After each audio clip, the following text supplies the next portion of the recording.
All right. I think we're live. Welcome everyone who's tuning in and everyone who comes. We've got some really special people in my life. I happen to be sitting here next to Allan Mays, my new and quickly great friend. And then on our live stream across a little bit further westward up toward the Pacific Ocean, we have Elvis Costello. Hi there. And I'm really honored to be here. Now, let's clarify right now, I am live here sitting next to, not effectively socially distanced. However, we have taken precautions. I am a doctor. I've been working, in the trenches in New York, taking care of COVID patients and I've been tested many times. And Allan is covered in cling film. Yes. Yeah. And Allan has been, he's been actually quarantined for 6 months. No, he's been quarantined for a solid 9 weeks. Yep. So he has been exposed to anything. He needed some exposure for the germ theory. I've got also some disinfectant spray. I'm going to spray his elbow here. Okay, that's gonna help anything there. I'm also going to spray his hands a little bit. We don't want to jeopardize, and I'm going to spray my hands. We've been doing this over and over. We're safe. I don't want to be judged. Yeah, so we don't want letters to the editor. We don't want letters to the editor. It smells like the dressing room of Accrington Stanley. Yeah. Implication. But let me say this is a really special day. This is on behalf of the Musician Treatment Foundation. Elvis has been amazing. He was a founding board member, and he and his amazing wife Diana Krall. We would not be here today with the Musician Treatment Foundation if it were not for their generosity, both of spirit, of talent, and of time. And so I'm so grateful for that. I'm honored to be sitting here actually between, if you look at the live stream, between Allan and Elvis, who happen to be lifelong friends, and they were in their early years. And I can't say founding member of, but the two extent, I don't know, is Dave still with us? But with the two of the four members of Rusty, is Dave still with us? Yeah. I don't know. I've not been able to find him. No, we've never been able to find him. We did have a fourth member. I know, sadly, our bass player from then. We're talking about 1970. Remind me, you're good with the diary, Al. What? The last gig we did was February 73. Yeah, and when I first joined your group, it was 71. Then it was the tail end of 71. Yeah. So all the way through 72, right into 73, we had amazing amount of adventures. I mean, when you're that age and it all seems ahead, you can really believe every performance there's going to be a guy waiting there with a Rolls Royce with a big sort of contract offering you unimaginable riches. I was convinced. Strangely enough, it never happened in the Crow's Nest in Widnes, but we did play some good shows, and we know some songs. Yep, we sure did. Well, one thing I was struck by in listening to you converse about this is that it's sort of back to the future in that you guys have described playing to very, very few people. A very paltry audience, 1 or 2, 10 people, and so forth. Sometimes playing for no income, and sometimes paying for £2 in the early days. And so £1.50. Don't exaggerate now. £1.50. Alan's got the ledger; he can prove it. Okay. A ledger full of zeros. Don't even talk about it. Okay, £2.50 sounds like luxury. Yeah. Well, I mean, the concept though is now we are where none of the venues are open. We don't have any audiences, and the first step back may be just like it was back then, which is just a very small venues, very small crowds, where people are socially distanced and trying not to be aerosolized by the singers and the various performances. So I think that it's a heady time. It's a difficult time. A shout out to all the first responders who have been taking care of people throughout, and also all the essential workers who have still been grinding it out and actually putting themselves at risk for all of us to get what we need to keep going. And for all the musicians who have lost their insurance, remember 43% of professional musicians lack good health insurance or any health insurance at baseline. Now we have another 25 million people who have lost their insurance just through the COVID epidemic. So it's pretty remarkable, all of the stresses and strains that go on. And this is just a breath of fresh air. And I just want to thank you both again. And now I'll step out of the way. Well, it's a small thing that one can do. I've been worried. I worry about all my friends who are playing everywhere. That is particularly disgraceful. That anybody in any walk of life can't get the cover, the access to healthcare that they need. Al and I come from a country that, with all its faults, has a national system which has ensured, and at times it's probably been frustrating. I know that I've been frustrated sometimes when my mother, who is 93 in July, has, even from the age of 70, was told, oh, well, that's what you can expect for your age, and get in the queue. And if it doesn't work out, that's the way it is. And that's the problem when you have a lot of people calling on the resources of a national system, but it does exist. And of course, it does exist in the form of Medicare and Medicaid in America, but it's a very different reality that we grew up with. Allan and I are both of the generation immediately after the Second World War. The very first thing that the incoming government, you can tell that this was a matter of importance to everybody in British society, because the hero of the Second World War, Winston Churchill, was voted out of office in 1945, replaced by a Labour government. Whatever your political persuasion is, that Labour government recognized the need to readjust some of the inequities in British society and founded the National Health Service. And I'm personally here because of the National Health Service. I could have died at least once during my childhood from illnesses, and I received expert care. Now, if my parents had endless amounts of money, I'm sure I could have got that treatment else in another way, but that wasn't the way it was. And generations of our family, I'm sure Allan will speak of the same thing. Al, what's your experience of that compared with where we lie now?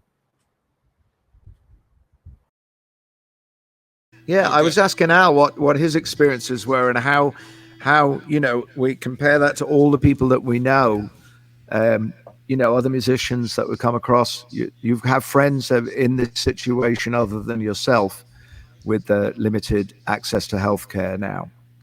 What's your experience? When I waited, because when my hand situation got so bad, it was intolerable for so many years, and with ridiculously amounts of money without insurance. But when Obamacare kicks in at 65 years old here, so I'm led to believe that you now at 65, Obamacare, you now get free insurance, and they take a payment from you every month. Turns out it's really not worth the paper it's printed on, and co-pays and catches and small print. So when I, in February, went to get the hand checked, I still ended up with a quote for many, many thousands of dollars. And it was like, do I really need the operation that bad? It was a risk factor. It may not work. 8 weeks off work, general anesthetic, X amount of thousands. And it was when I talked to you and said, do you think that the Musicians Foundation is for people like me, or just for real musicians with record deals? And but you are a real musician. That I think that's the thing. Anybody who plays music for a living, at whatever level of reward, is a real musician. My dad, when he sang every night in the dance hall, most weeks on the radio, and people would still say to him, what do you do for your real job? Yeah. Because they couldn't believe that making music was a real job. It seemed to be too much like having fun. Not to make it's not equivalent to being in a mine, or equivalent to working, say, as a nurse in an emergency room. But it is one that, for the most part, is filled with a lot of travel and boredom and separation from loved ones. Getting successful at it doesn't really take those things away, but far more musicians have the experience of not being very well rewarded and still having all of those things, including the insecurity about their health. It's not a particularly healthy environment playing music. In the old days, it used to be bars full of smoke. Now that's gone away, but still not most places of playing are not the cleanest.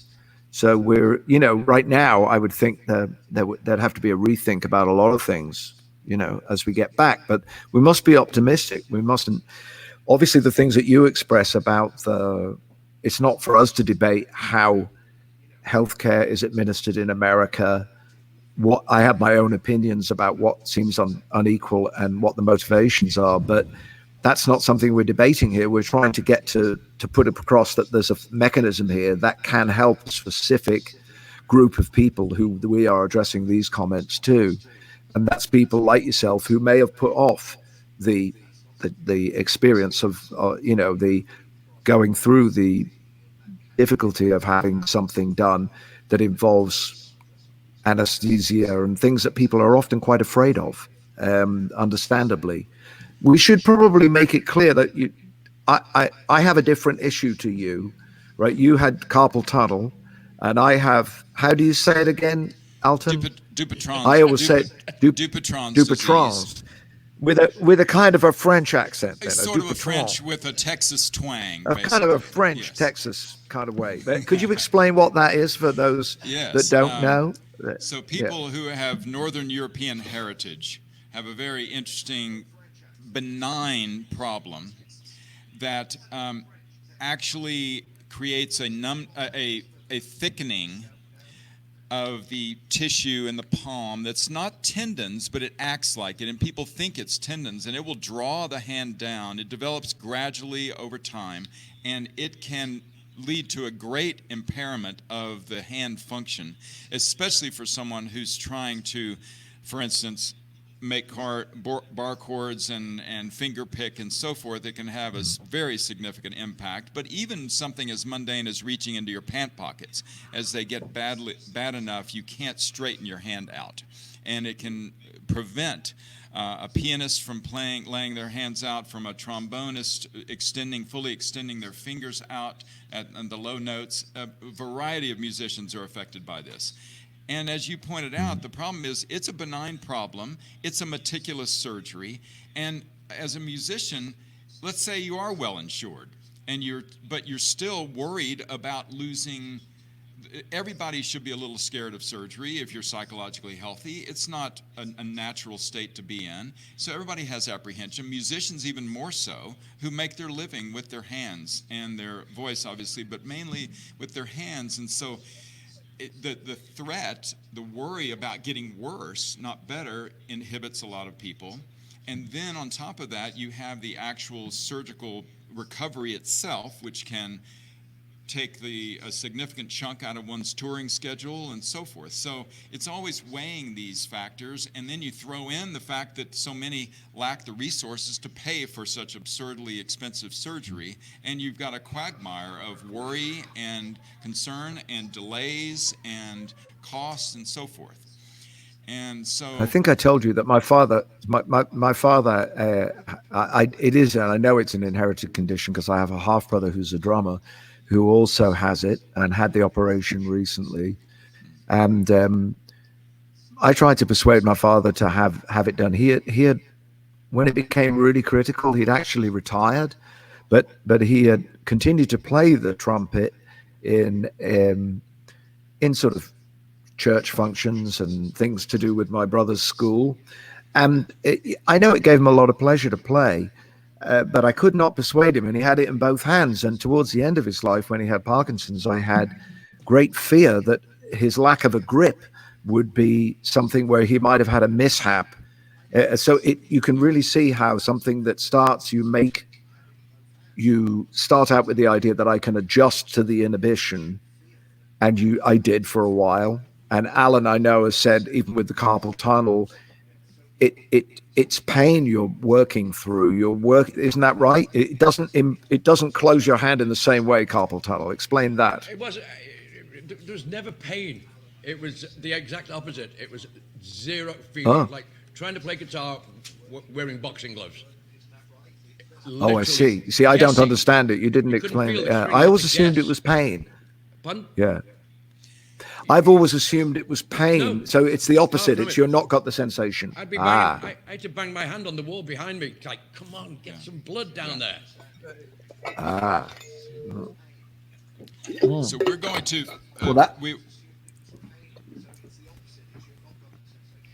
You can, in carpal tunnel syndrome, you can have a lot of night pain, and that's disconcerting, and you need your sleep, so it can awaken you from sleep, and that's a problem. You can also have even muscle atrophy. So all those were conspiring against Allan, except for the pain. He wasn't having pain, he just couldn't feel anything. And I'm going to, Elvis, you're going to go full screen. We're going to switch out our computer, and maybe you can talk about something quickly as we do that, but it'll be just 30 seconds. All right. I know. I'll play a song.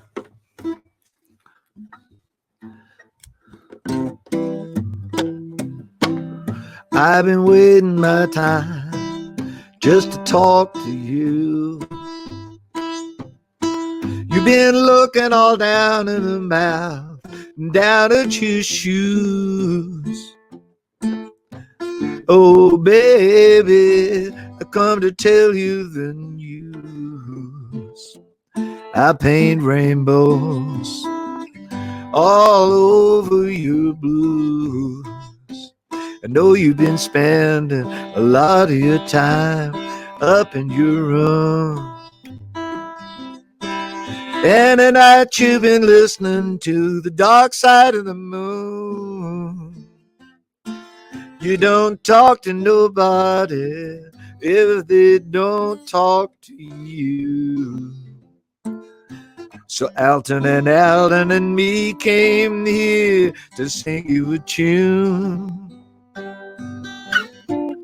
I give up is all you really have to say. It's time to find a brand new style, 'cause this really ain't the way. Let's go for a ride on my trampoline. I can show you the prettiest mountains that you've never seen. You better run to your closet, fish out your blue suede shoes. I'll paint rainbows all over your blues. I'll paint rainbows all over your blues.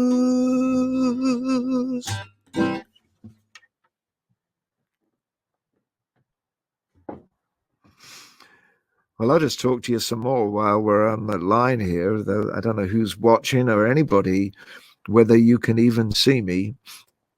Twice as large as life and twice as ugly.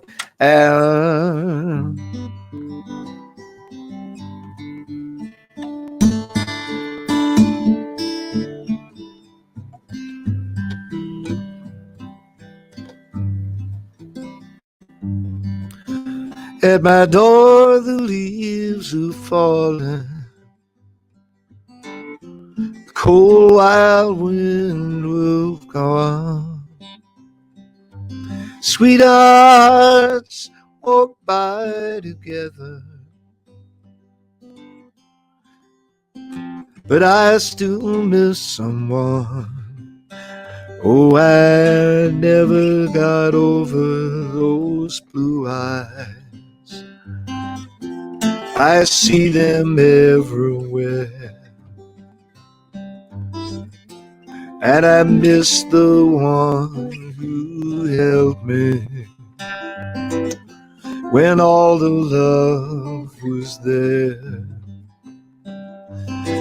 I wonder if she's sorry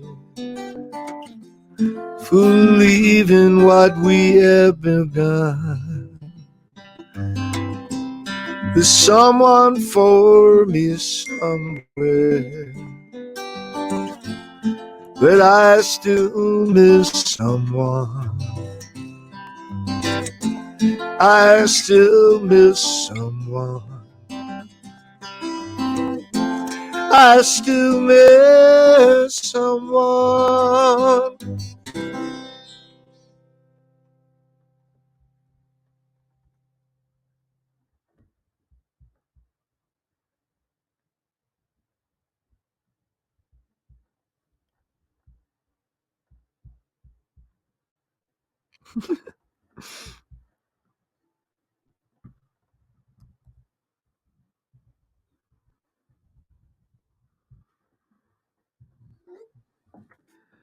I'm trying to get back to everybody here. I don't know what's going on, but that's half the fun of this, really, is that I'm here just all on my own here on the back porch. Go. And there you are. We're coming back. Can you it looks like we're about to rejoin. There you are.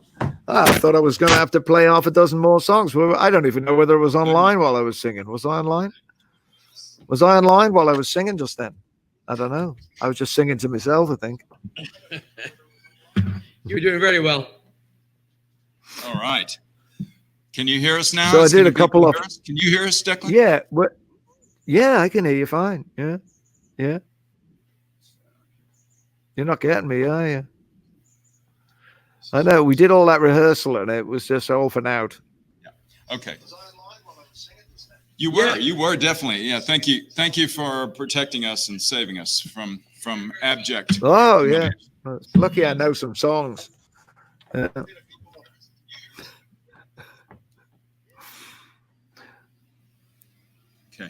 All right. So are we gonna? Yeah. Tell me, where are we gonna go next with this conversation, Alton? You're very, I think the thickening of tissue is an issue that I've really encountered, not just in my hand, but in my head as well, and I think it is a family ailment, the thickening of tissue between the ears. But once you get it fixed, you're right as rain. And I actually had a wider span after my operation, because obviously I hadn't noticed that it was holding my little finger in, even if I wanted to play the piano, which most people say, no, don't do that. But particularly my wife. But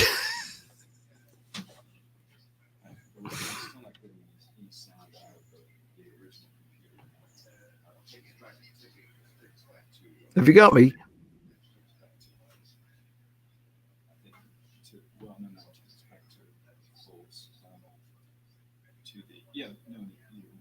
Full Elvis for a second.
Okay. I've just been playing the intro. There's a sort of intermission music. I wasn't sure whether I should start another song or not. Thought whatever, I'll be in the middle of it. Okay, rock. You guys play something really rocking so we can get the crowd going here. Let's get the crowd going, because I'm going to drink this bottle of disinfectant just to calm down, and then you guys play something while I do that. All right. What do we want to play? I know. I was thinking we got to have a song that's in a conversational form, because we can't actually play simultaneously because of physics, and there is actually no way for us to be able to play simultaneously. But we were talking about songs that we sang when we were 17 that we've never sung since. And I don't think it ever would occur to me to sing this song. It's kind of like a hippie utopian song about, I don't know, what's it about, Alan? I've always kind of wondered. It's kind of about post-apocalyptic, dystopian future. Probably a bit like now, really, like... Exactly. Isn't that right? I always thought it was a Civil War song, to say the truth, for some reason. Oh, my God. Well, that just goes to prove that's why Wooden ships. Yeah, it could be that as well. Yeah, it could be like two brothers. Do you remember that? One wore blue and one wore gray. I used to love that song when I was a little kid. Yeah. All right. Let's do it. This was our big. I have to put my reading glasses on for this one. Okay. This was our biggest. I got my reading glasses on. Oh, God. He's gone. No, he's not gone. I will not be outcooled.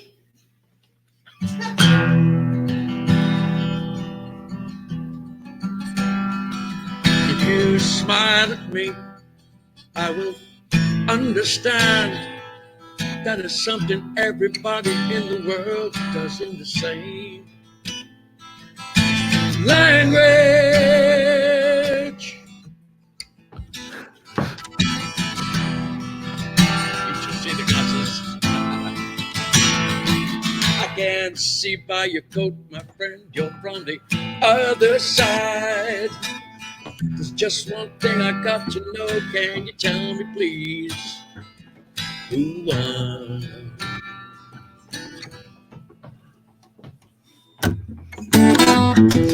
Say, can I have some of your purple berries? Yes, I've been eating them for 6 or 7 weeks now. Haven't got sick once. They'll probably keep us both alive. Wooden ships on the water, very free and easy.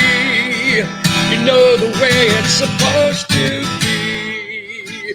Silver people on the shoreline, let us be. Talking about very free. Very free.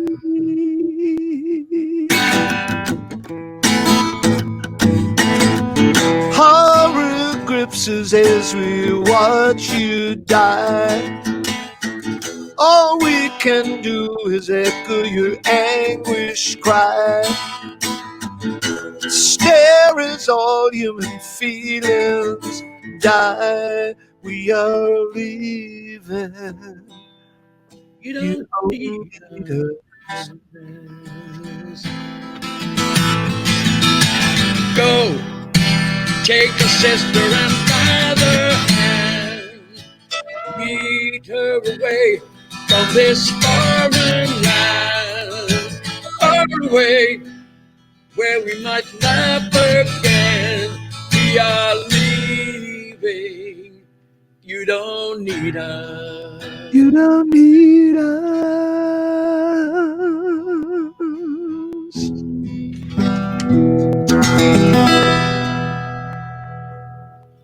And it's a fair wind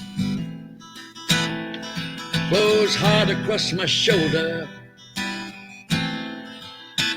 Guess I'll set a course and go.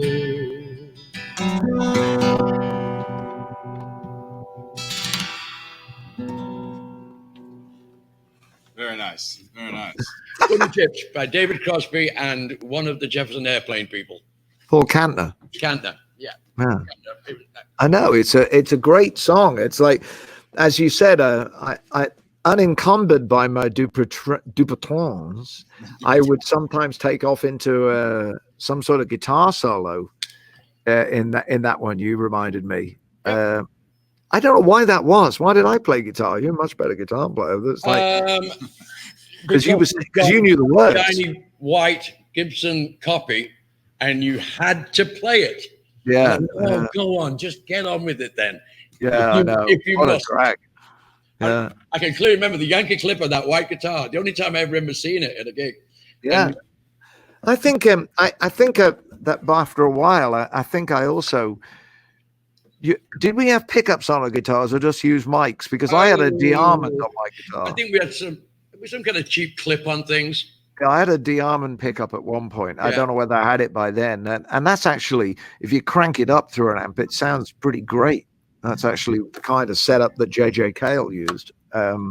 He had an acoustic guitar and he sounded great. So, it's just what you've got, really. Yeah. I'm gonna relay the story now to take a good few minutes. Oh, good. Going back to the songwriting days, and not to mention the hand trouble comes right into this. After we sort of mastered the first 4 or 5 chords, we discovered major 7th chords and realized that the major 7th chords made a very nice ringing sound. And you wrote a song that at the time, and I'm going to check, this is the original lyrics. Wow. You wrote of a song called "The Show Must Go On." That's right. Yeah. And that's the actual original thing. And then on the other side, there's bits where we changed it and have some bits in my handwriting. Yeah. And it's about 2 characters in this particular song called Maureen and Dan. Many years later, 1977, I was making a little EP, and here it is, the very EP. I pressed it myself, cost a few $100 to press it. Here it is. And I needed a couple of original songs. So I had one of my own songs on it, and I thought, I must have another good original song. So I went through all the stuff and crap, rubbish, until I came upon Maureen and Sam, The Show Must Go On. So I thought, I'll record that on the EP. Is it Sam or Dan? It was on here. It was Dan. For some reason, I decided that Sam rang better. So I think you're right. Yeah. It had gone now from the song would be called "The Show Must Go On" about Maureen and Dan. I now called it Maureen and Sam, and then I went and recorded it. Didn't give you any credit. There was no such. Elvis Costello had not been invented. No. This was the first Elvis Costello song that had ever been put on vinyl, sometime in early '77. That's right. I gave you no credit. I pressed 1,000 copies. I threw away 950.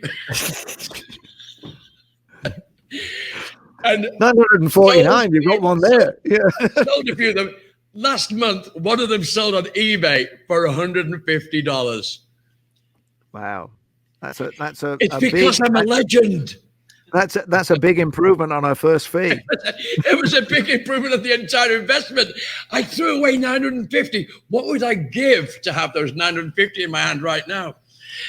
Anyway, for the people who follow your music, this is how the original version. I'm going to top and tail it. Do you think you might remember the middle bit? Yeah. Morning Sam will amaze you with songs that only could come from a star. In actual fact, it was kind of autobiographical, or what was to come, I suppose, to a degree. It's a comical dance and a glance from afar. They're just trying to please and would be if you'd give them a chance. Oh my God, did you hear what she said about the way that I talk and hold my head in the air? The lights and the magic have faded away.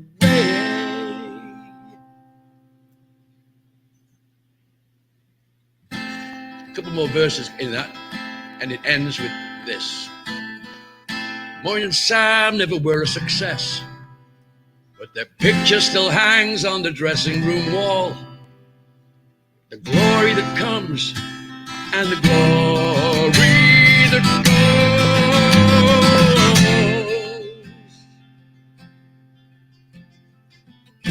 cry, and it's no use to talk. You're no longer as young as before. And as Maureen lies dying, the crowd scream for more. And the drummer still sits in the background, waiting for his day to arrive. Wow. Nice. There you go. Nice. Wow. So fantastic, Al. That was great. You're beautifully sung, I have to say. During the I 80s, don't know how much of that music is that did we work on? I don't know. I don't know. There's some of my handwriting on this side, but it was in the main. It was your song. I added it. I can hear a Simon and Garfunkel da da da da da da da. Simon and Garfunkel song in there, isn't there? Yeah. Anyway, I'd played it on once every 2 or 3 years to half empty, no, more than half empty rooms during the 80s. And a couple of years ago, 4 years ago maybe, a guy turned up at a gig I was playing on a little patio here in Austin and said, I've come all the way from Arkansas and I want to hear Maureen and Sam. Fantastic. Arkansas is 600 miles away. Yeah. So I want to hear Maureen and Sam. So when I used to be in Odessa, Texas, and I once saw you play it, and I know this is a Costello song. I'm a big fan. I want to hear it tonight. Wow. So that's really wild. Should I tell you why that's really wild? Here's where the bad hand kicks in. Okay. Because all of a sudden, knew I was having problems, but F major 7, I couldn't play anymore. No. Not because of not being able to hold the strings down, but because I couldn't get my finger out of the way enough. So the first chord, instead of being Maureen and Sam, came out like this. And I just couldn't clear that first finger. I bluffed my way through it, and he was deliriously happy. Charlie, his name was. I'll never forget it. Charlie from Arkansas. From Arkansas. And he's with us tonight. But it was weird like, thing is, Al, here's the who real. are you? I thought it was a setup. I thought you'd maybe send somebody out. It sounds like it. I mean, I tell you why I know it's not a setup, is that North Dakota, Montana, and Arkansas are the only states I've not played in. Wow. On Alaska. I've never played in Alaska. There's only 4 states that I haven't played in. Weirdly enough, Arkansas is one of them, because you would think how close it is to Mississippi and just never. I passed through many times, but never got a gig there. So if anybody's watching, when we have gigs again, can I go and play in Arkansas? And I promise to play some version of that song. After Charlie, or just prior to Charlie, somebody came up to me and said, you do realize your song, Maureen and Sam, is mentioned on an Elvis Costello sleeve note, because you had now changed the characters' names again. Yeah, I think I saw. They were now Maureen and Stan. Maureen stayed the same, but she's now becomes a partner's now. She was terrible. She got around, Maureen. That's the truth of it. She was a bit of a goer, as they used to say. Yeah. Can you play any of Ghost Train? Yeah. It's funny because I thought, that's really, I can hear the earnestness of the teenage me and the teenage you as well in that song, and it's kind of very dramatic. That I'm very surprised when it sped up. I didn't remember that bit at all. I think you might have written that bit, because I don't remember that. Maybe I wrote it. I don't know. But the thing was that I think it had, when we were playing together, my dad was playing he was playing the clubs, the Northern English working men's clubs at Scotland, in Yorkshire, never down south, always in the northeast, northwest, Scotland, South Wales, and occasionally dates abroad. And I went with him on a few occasions, mostly to carry his trumpet and help in with he had a liquid light projector. Do you remember them? He had a liquid light projector and a portable strobe light, which was not things that people in Merthyr Tydfil had ever seen. And he would My dad was became a bit of a hippie in the late 60s. I mean, he looked like a typical dance band singer in the early 60s and 50s. And then when he became a solo artist, he grew his hair much longer than ours ever was. And he sang a lot of songs of love and peace and believed all of that, and sang a few Irish songs. He played a bit of trumpet. And but, you know, I couldn't help notice that I think he was doing that to keep feeling young. You know, he wanted to feel like he wasn't stuck. People would come up to him and say, when do you think the big bands are ever going to come back? Dance bands, you know, because they'd sort of drifted out of style. And he said, that's never coming back, that music. Music changes, and you can listen to the great records from the past and still love them, but music isn't going to stay the same. And he didn't want to stay the same. I suppose I learned something from him in that. And I remember I used to look at the pictures of the people in the clubs when I'd go with him. And I suppose we've both played a few places like that where you see the pictures of people caught in that moment and they're like this. Oh, you know, they're in that spotlight doing this, and all their dreams are there in the picture. And I think that's where that song came from lyrically. So when I went back to the idea of it, I must have found it in an old notebook, because I don't remember The Show Must Go On ever being in my mind. Yeah. I kind of wrote it more with a kind of vaudeville style, not that kind of folk music way. It had a calliope middle. It used to go oh, it did have that. It did have a little bit of that circus music. Yeah. It did have a bit of circus music in it then, yeah. But I made it. I was into this after the time that we were playing together. I got into a lot into Randy Newman and John Prine, who had quite a lot, who passed recently of COVID, and he had some songs which had almost like ragtime changes, and so I tried to emulate that a little bit. And the Ghost Train part was more like, instead of them being The Show Must Go On, it was like they were almost like ghosts that you'd see, because I felt those people when I go with my dad and I'd see the pictures of the different acts that had passed through those clubs. Some of the people had passed, you know, and my dad would tell me, oh, you know, such and such a comedian I used to know, he had a heart attack and died. And I recently met one of those guys' son, and he came to my gig in Nottingham and told me that my dad had written to his mother when his father had died. And you know, it was a community of people. So you had to have, I wanted to have a little bit of like sympathy for them, because I think when I was 17, I think I thought we were a bit better than all of that.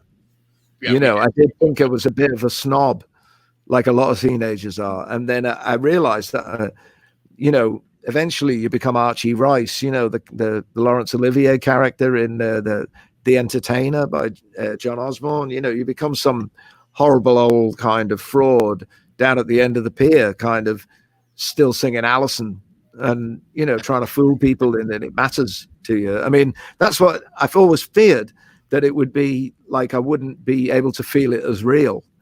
And of course, the inhibitions you have, whatever happens, you lose your eyesight, you lose your health. If it's something that faces a lot of those people. Anyway, I'll play just a little bit. I'll play one verse and chorus. Maureen and Stan were looking for a job. They got songs for every occasion and a little limelight robbery, but no one can employ them. There's nothing to be signed, so it autographs his overdraft as she goes out of her mind. Stuck on the wall with 1,000 faces, unwanted posters from the haunted places. Roll up with the ghost train non-stop through the city. Step right up and show you faces, only want the pretty ones. Roll up with the ghost train non-stop through the city. Step right up and show you faces, only want the pretty ones.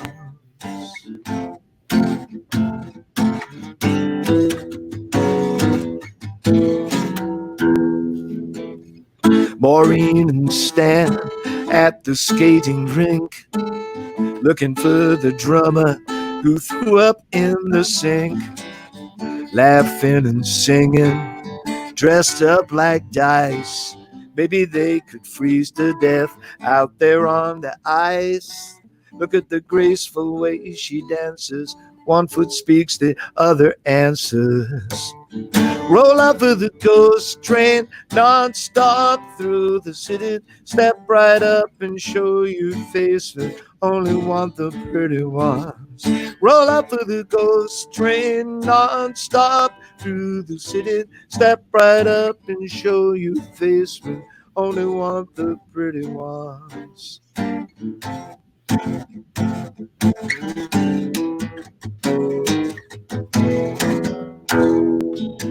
She plays the queen of the flea pit. He plays a Spanish guitar.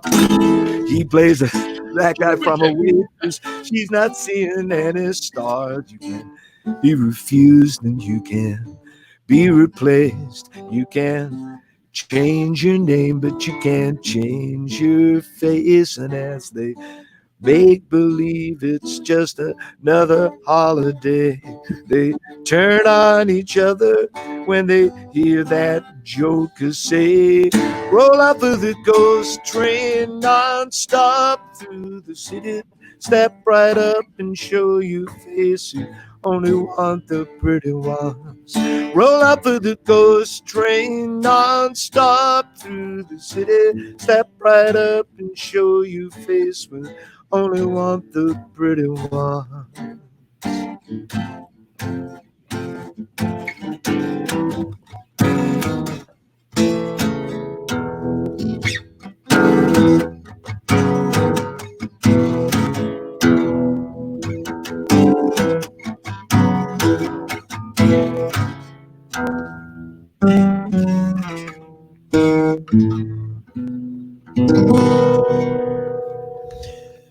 That's nice. Thank you. Incredible. There's 3 or 4 references from that earlier song then. Oh yeah. It's you can say the drummer. But yeah. You see the cynicism had crept into the boy. You know, he wasn't waiting for his moment. He was throwing up in the sink. And she played the queen of the flea pit. He played a Spanish guitar. He got a black eye from a waitress. She's not seeing any stars.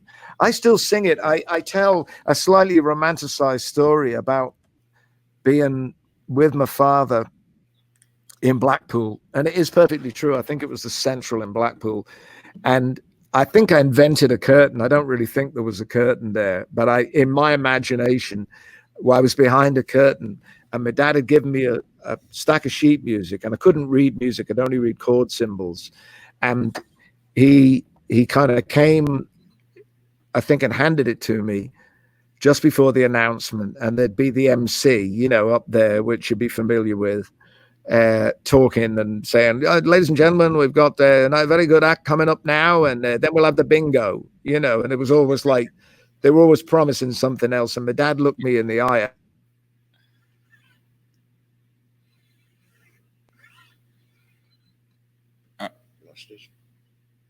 Lost audio and video. Yeah, I think we lost EC for a minute. So it's exactly 7 o'clock. I wonder.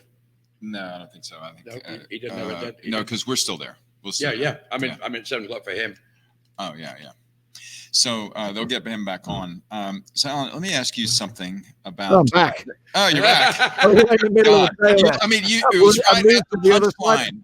I moved to the other side of the screen. It's fantastic. I mean, what did your dad say? So the point of the story is, of course, that I didn't know very much, and all of those experiences of learning to play are very valuable. And I've always told this sort of against myself, because my dad, I learned a lot. I watched him on the TV when I was a little kid. I listened to him on the radio. I used to go with him to the radio broadcasts and see bands setting up, and realizing that they weren't that much older than me. I was about 10 at the time, and I met Graham Nash when I was about 10. Along with Tony Hicks, who was only about 16. So he was only slightly older than me. And that made it feel like you could really do that.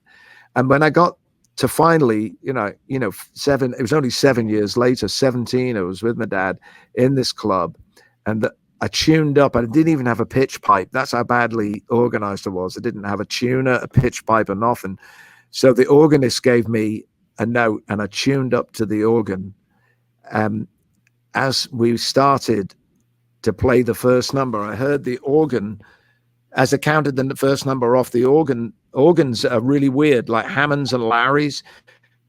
When they haven't got full power, they are not at concert pitch. They're not in tune. They're just below.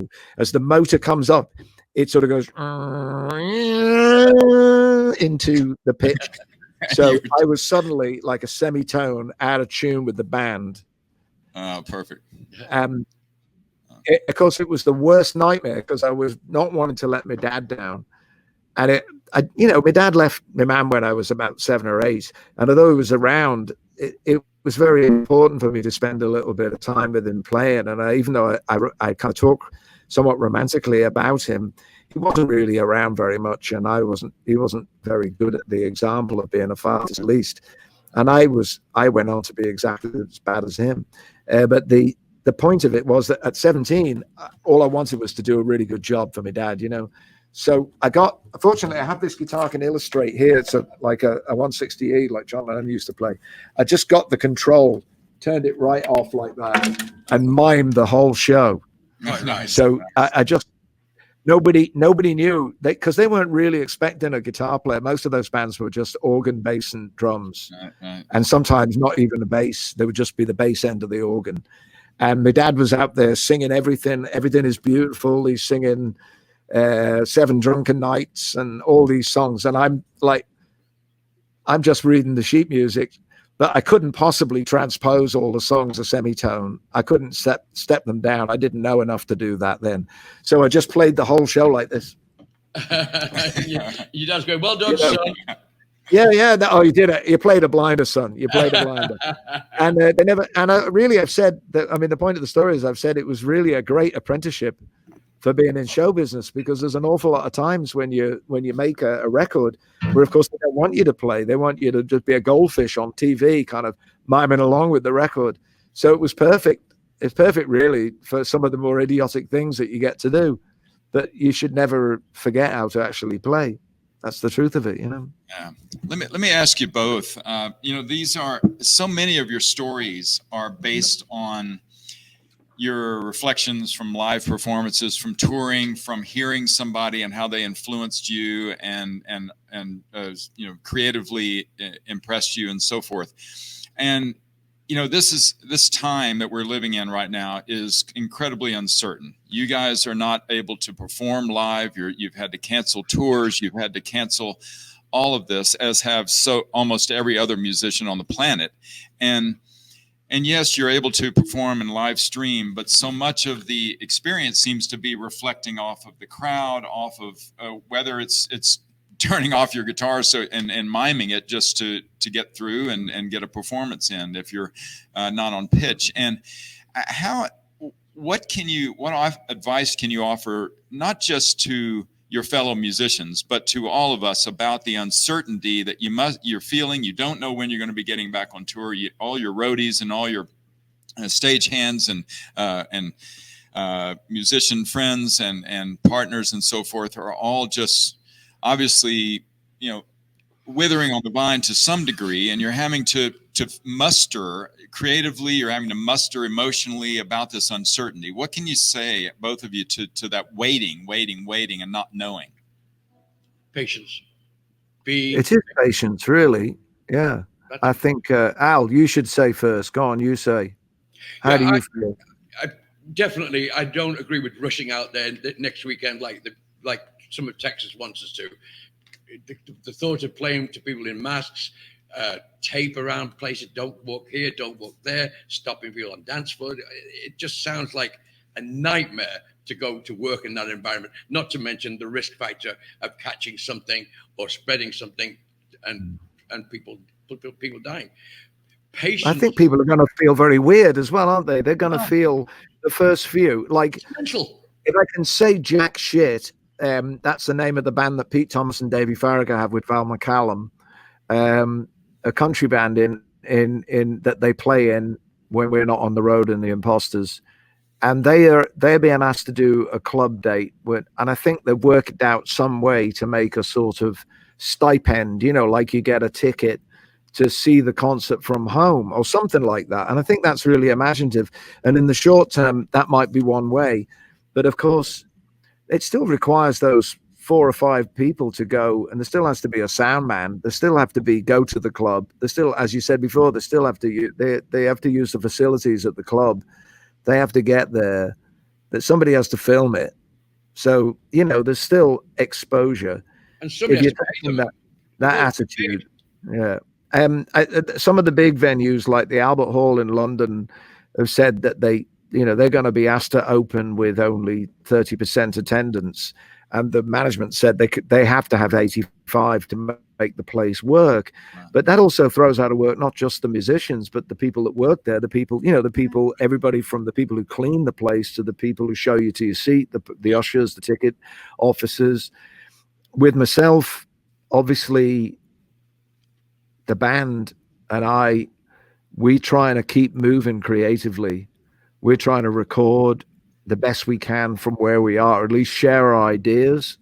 I've been at several Sundays, I've gone online with Steve Nye. We found a way to cheat physics by I play from my end and he joins on with me in real time at his end, and they shoot that to Facebook. And it's not entirely satisfying because we keep cutting out, as we've found today, but it's something to make a connection with people, and it's really been lovely because people write in and request songs of him. He does it every day. He does 45 minutes and he's not getting paid for that. This is the thing. It is a professional. I don't think we should have any special allowances for being musicians, but it's very easy to imagine all music becomes free from this moment forward because so many people are doing that. The great English songwriter Laura Marling is teaching open tuning lessons to people that want to learn the tunings that she is using on her new songs. I saw that she was doing that. That's a terrific thing because the people who love her work as I do, they probably want to know how she's doing all that stuff. If I'd known like how Joni Mitchell was playing back when we were starting out, or Neil Young, we wouldn't be making all the mistakes we're probably making today. It's sort of great to be able to share some of that, but it can't go on forever. And occasionally you will see a sort of pious hymn to the isolation of quarantine. And if I have to hear one more drippy song like that, you kind of get to the point where you're going to go, I know this is well meaning, but Lord, take me now so I don't have to hear any more of these songs. It's a time to kind of get a little bit more upset and a little bit of life in the music. We got to have the life and the spirit. I think I said to you, Alton, Diana, my wife, is a jazz musician, and she really talks about, they really listen to one another. We usually we come through like a battering ram with electric guitar and drums. And yes, we do listen to what the agreements are, but in every moment of playing, we're just locked onto what we're doing. And it's a blur sometimes. Sometimes it's an exciting blur. Sometimes it's a chaotic blur. But there's an intention to get from the beginning and the end. And we know how it goes. Jazz musicians, they're really responding. All the thing that makes it magical are those little nuances that come off. Okay, the drummer's landing that accent right there. That's going to throw the rhythm of my voice somewhere else, or my piano playing somewhere else, and so on and so forth. She said, I just really can't imagine playing in separated spaces. Recording is a different thing because when you go into the studio, the first thing you do is try and achieve separation between the instruments so you can get clarity on the final mix. Mm-hmm.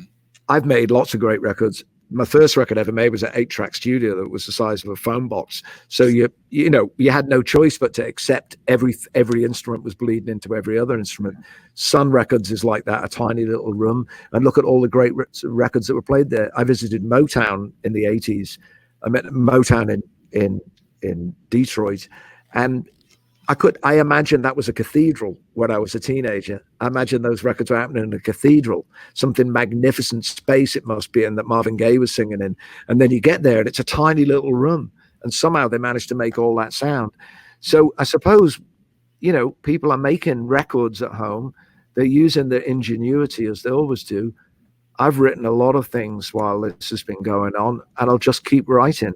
And whether or not there's any way to get them out to the public, who knows? I think I mentioned, Alan, I want to patent a distancing belt, which is a Velcro strap with like 6 pointed sticks attached to it that you can wear when you go to clubs. And if anybody gets close to you, a Velcro belt that you don't have to have sizes. It can be any size. You can adjust it to your girth. And then, but pointed sticks on the end of it. I think pointed sticks are going to be very important in the upcoming months. Yeah, that's nice. That's nice. I like a that. selfie stick, only with a point on the end of it. Yeah, not poisoned on the tip. Not poisoned. Obviously with bleach on the end of it. It's really good. Like ever since I got rid of the Listerine and started drinking the Lysol every morning, I've been fine. Yeah, your voice sounds great. It's good.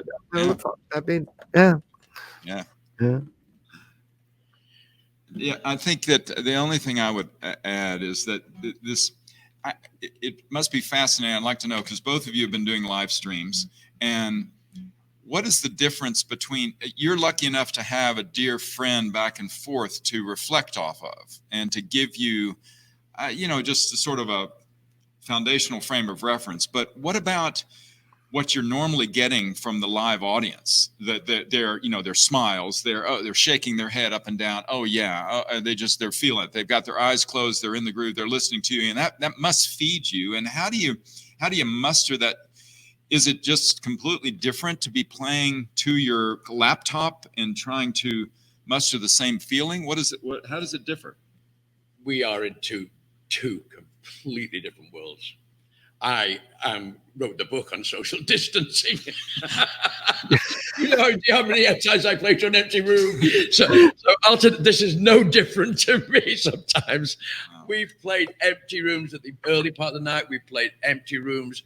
I worked for years for a company who insisted you did the last set, no matter how empty the room was. Mm-hmm. I actually sat on an amp, and I swear to you, in San Antonio, they made me do the last set. The room was totally empty, and I sat on an amp, and I played, and I fell asleep while I was playing. Oh. And it was like, sorry, the company says you have to play. What if somebody was to walk in now? Oh, we're closing and firing. So my world and his world are totally different. But his world involves a lot about working to a studio wall, which is pretty much the same as me to play into an empty room. Yeah, when we're playing now, I think you just have to think the same. They say when you're on radio, that you don't speak as if to a big crowd. That's why I never liked excitable DJs. That like I would go into radio stations in the 80s and I'd meet the guy, and it'd be really nice, and it'd be this is Kevin. And I go, hi, Kevin, how are you doing? Oh, great. We're really glad to have you on. And then the red light would come on and he'd turn into a different person. I go, okay, this is Big Dave on the morning show. And I start shouting. And I'm going like, what the hell are you doing? And of course, they can hear you. You've got a bloody microphone. You don't need to yell like that, And of course, I favor the Lee Baby Sims kind of approach to radio. Would you want to? Well, late night shift here. I'm going to be hearing maze. That somewhere in between those two is really what it's about. And I sing pretty loud. I hit the back wall, as much as anybody does. But when you're singing at home with the thought of reaching people out there, I close my eyes a lot and just think, well, somebody has been kind enough to tune in to listen to us talk about what we're talking about. If it's any use at all, I think the main thing is having the confidence to go and investigate what can be done to help you. If you're a musician that's got this kind of problem in this specific area, neck through to the ends of the fingertips, I hate the thought of Allan playing with that no feeling, because whatever reward you've had, Allan, when I hear you singing, you've got feeling within you for the music. And, it was really lovely to hear you sing that song that we worked on together all those years ago. I mean, I don't know how many songs you have in your trunk, as they say, whether you've written all along and just not used them, or whether that wasn't the way for you. Some people put it aside. I hate to think of anybody putting aside their instrument. I don't like anybody putting aside their instrument, even if they can't do it for a living. It's far easier for me playing the one I did on my own was very, very much a nightmare. But it's very much easier playing to you because so many people said to me after we did the last two, yeah, he looks like he's loving being in your presence, and I thank you for that. And people pick up on it. They say he's beaming all of you. That's like he's going. That's my mate. And thank you so much for that. And people see it and people comment on it. So I find it much easier playing to you on that little screen than I do when I did it. Yeah. Well, I suppose that's what it's been. You know, people come up to me all the time and say, "Well, I've written this song, or I've got a son or daughter that wants to be in music. What advice have you got for them?" And I always say, ask them if they want to be in music or they want to be famous. Because if you want to be famous, you should be a stockbroker or a bank robber, because you've got a much more likelihood of hitting the jackpot. It's very, very difficult. And increasingly, I've got very, very talented young friends who work incredibly hard, are very dedicated, and at any other time in history would be probably superstars. And they have very, very appreciative audiences, but the size of those audiences is much smaller than I enjoyed when I started. And I watch people now there are a handful of people that have really big audiences, but an awful lot of really the great stuff, just as it was when we started out. A lot of the records that we based our love of playing on were made by bands who didn't have huge hits. We loved Brinsley Schwartz, we loved Clover. Neither of those bands were huge, but they spoke to us for whatever reason. I think it's even true that when we first listened to the musics of Crosby, Stills and Nash, even they weren't massive superstars like they're thought of now. They were a new thing.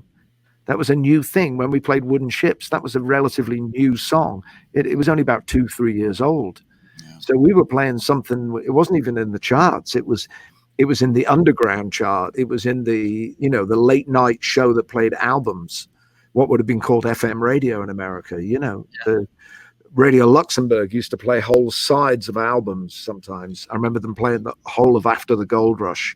I can distinctly remember being at my nana's house by the fire, waiting for my dad to come home from a gig at about 1:30 in the morning, and David Kid Jensen was on playing, and he played the whole of After the Gold Rush, side one. And songs would fade out, because the signal used to come from Luxembourg in Europe, and it would get crackly and disappear for a minute or two, and you'd be in the middle of I Believe in You or something, and come back in halfway through Southern Man, So you can't, and you, of course, it wasn't like the internet where you could just drag the counter back. Now, I really sound like I'm talking about the good old days. There was something magical to that, and I think we both did that, didn't we? We had records. You had Farewell to Aldebaran by Judy Hench and Jerry Esther. Great record. Nobody knows that record. I can't believe you had that record. How did you get that record? I don't know what led me to it. I don't know. And I still play it to this day. And it took years for the CD to come out. I had to wait for years before they reissued it on the CD. But I don't know why. Where on earth? Bargain bins? I used to the bargain bins for 45p. The bargain bin, you'd go buy it. It looks they've got long hair. They must be good. That's a lot of the time. Yeah, I'm looking at my computer and I'm realizing that I've come unplugged and I'm going to run out of juice. I don't want to disappear on you, but we started out. Is there anything that you really want to talk about, Alton? Let me see if I can get a bit of power to this, stretch it round and change. I would do that. Yeah.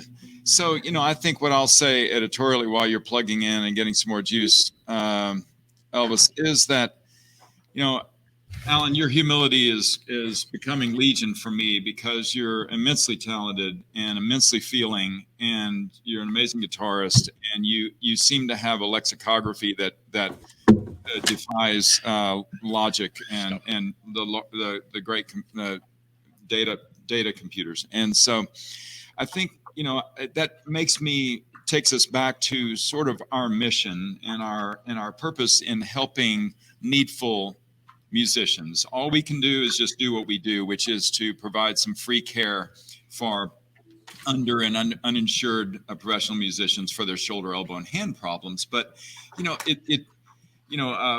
Voltaire wrote, on such slender threads as these do the fates of mortals hang, and they could easily have been transposed to the fates of musicians hang, because it doesn't, there are so many immensely talented people who, the vicissitudes and the ups and downs and so forth take you and precariously in one direction or another. And I just think that we all need to be aware of that. And I think we all now are getting a taste of that in general. There's been so much job loss in general due to COVID. There's been so much uncertainty and so much despair and loss that this is a time to, I think, one, gravitate toward the universal language, which is music, and to also support and feel what now a lot of us are feeling, what struggling musicians feel and deal with every day. And I will just say that the average annual income of an Austin professional musician is $16,000 a year.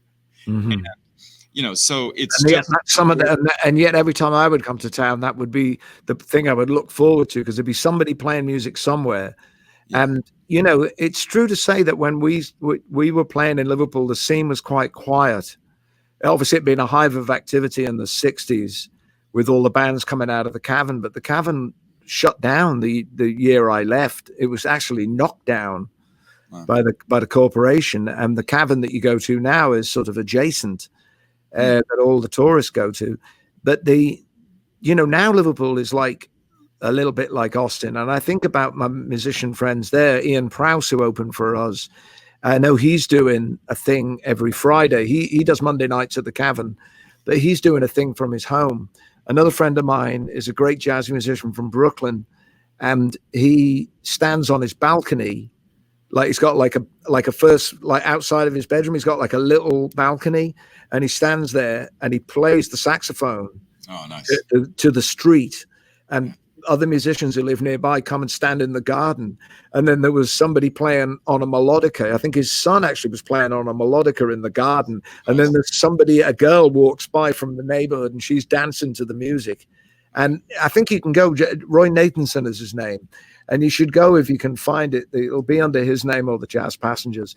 And it's just beautiful because you see, I think it's at 5 o'clock, and it's kind of it is like Vespers or something, it's like, let's go out and sing a song or play a song. And he just plays on the alto saxophone, and he plays something that everybody can listen to. And it's such a beautiful thing to do, because it's hopeful as well. It's hopeful because of people only venturing just out into their front garden or along in the pavement outside, There's also a really, really beautiful article today.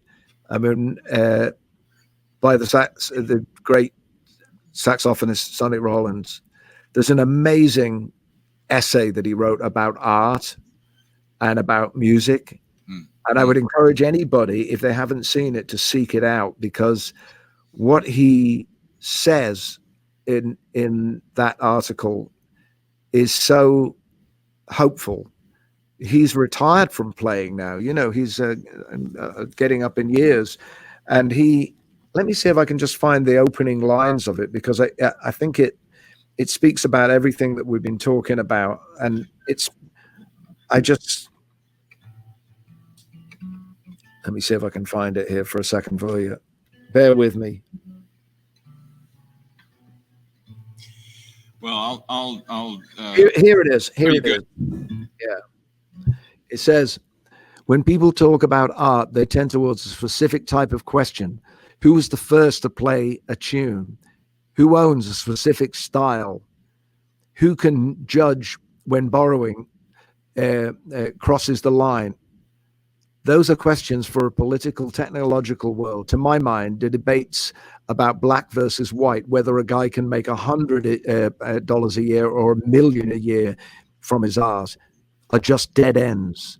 Technology, as Aldous Huxley said, is just a faster way to do ignorant things. And that's why we have to keep playing, because technology is just a faster way to do ignorant things. And if we give in to the separation and make it only about this microphone, only about this computer, only about the people who control that computer, you get into an endless, pointless debate, missing the music that's happening all around you, whether it's, as he said, whether it's for $100 dollars a year or $1 million. There's something of worth in both. It doesn't follow that the music by the $100 a year musician is inherently better. But it might be. So pay attention to it.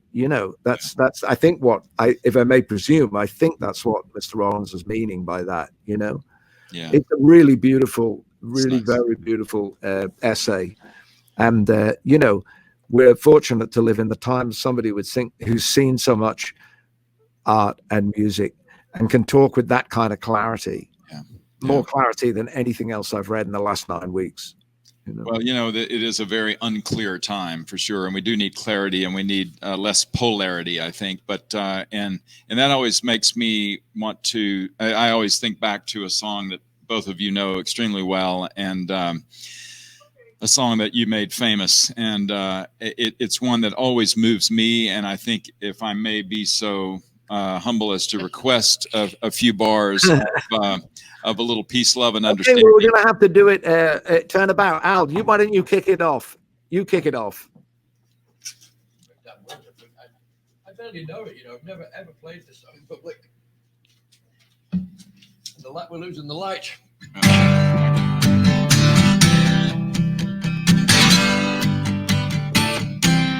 As I walk this wicked world, searching for light in the darkness of insanity. Oh yeah, I ask myself, is all hope gone? Is there only pain and hatred and misery? Oh, misery. And each time I feel like this inside, there's one thing I want to know. Oh, what's so funny about peace, love, and understanding? Oh, what's so funny about peace, love, and understanding?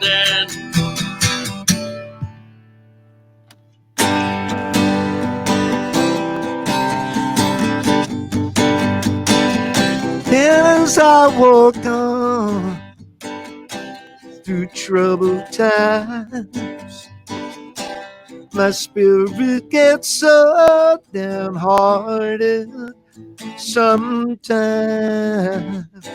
So where are the strong? And who are the trusted? And where is the harmony, sweet harmony? 'Cause each time I feel it slipping away, just makes me want to cry. What's so funny about peace, love, and understanding? Oh, what's so funny about peace, love, and understanding? Oh, what's so funny about peace, love, and understanding? As Nick Lowe said, we must have peace, more peace and love. It's just for the children of the new generation.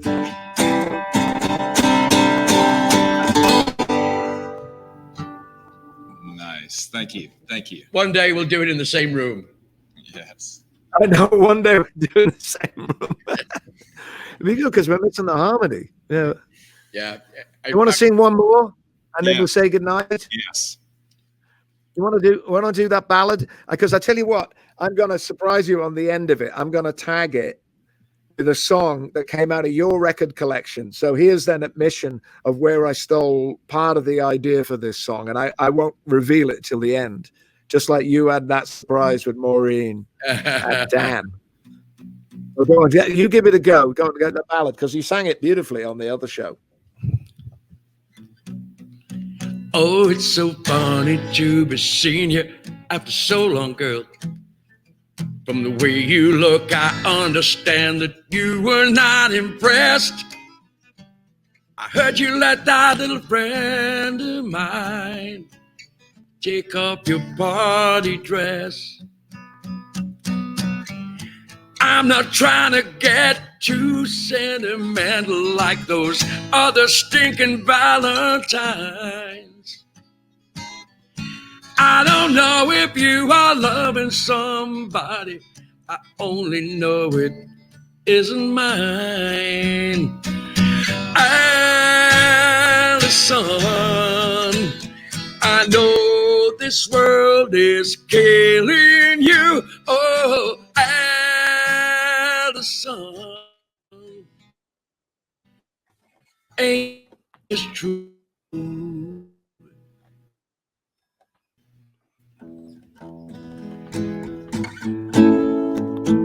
Well, I see you got a husband now. It'll leave your pretty fingers like in the wedding cake. You used to hold him right in your hand, but it took all he could take. Sometimes I wish that I could stop you from talking when I hear the silly things that you say. I think somebody better would have the big light, 'cause I can't stand to see you this way. Oh, Allison, I know this world is killing you. Allison, my aim is true.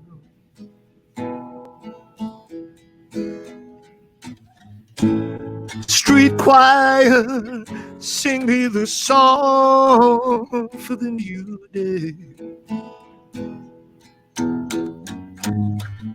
Don't make it long. Remember to play it the whole way. Let it out. Let your voice ring into the street.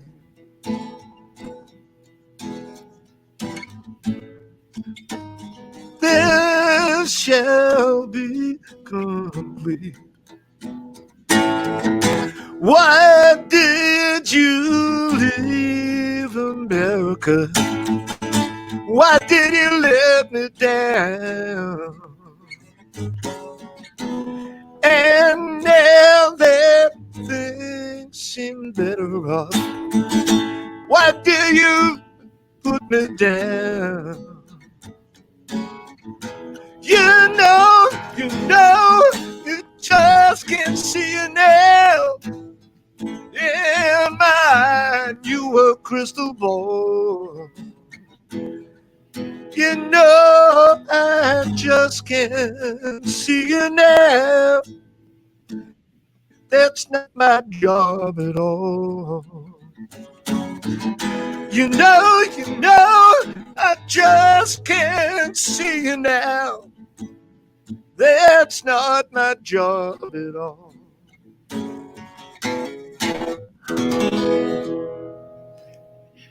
I did have that album, didn't I? The Street Choir. You did. I did. Choir, you can hear it, can't you? You Yeah. can hear where I nicked it. Some of it from the vamp thing is from Van. Yeah. And we played 2 songs from Yeah, that. I've never sung that song from you, but yeah, it's 2 for the price of 1. Yeah. All right, guys. All well, right. it's Well, been let a me real just pleasure, end. Alton. Thank you. Let me say a couple of things. One, first of all, you guys were not, if you saw the comments, you were by no means playing just to each other. You were playing to a lot of people who really appreciated amazing comments on the beauty of what you've done. And I can't thank you enough, everybody watching, for your support for MTF, for the Musician Treatment Foundation, and for all your fellow musicians who need all this help so badly. And so I'm grateful. I'm so grateful to be here. I'm so grateful to not have COVID for this. And I'm grateful that but all your hands are working very well, and your voices and your spirits are alive and well. And please give my best to Diana. Diana Krall is also on the board, and she's amazing, as we all know. And just thank you so much, both of you. What's his finger thing called again? And for the correct and I'm impressed so much by your correct pronunciation, which Allan just asked me about, which is Dupitron. Dupuytren disease. Oh, he was a French count. He was a French count. Yes, the French count. That's He right. was. He was So a when we French go on count. tour, it'll be Elvis Costello and the Dupertrons That's right. coming at you live. It sounds like an attack from another world. It's like I can see a science fiction cover, the attack of the Dupuytren. It sounds like The somebody Dupertrons. wrote you in 1978. Oh, I'm sick of the Dupertrons. Yeah. Getting on my nerves. Yeah. All right. We'll sign off. Thank you, Jacqueline. everyone out there Thank for you, watching. Alton. And thank you. Thank See you, you Alton. again. All Okay, right. Good night. See you guys. Do it again. Bye-bye. Can we have a pint now? Let's go for a pint.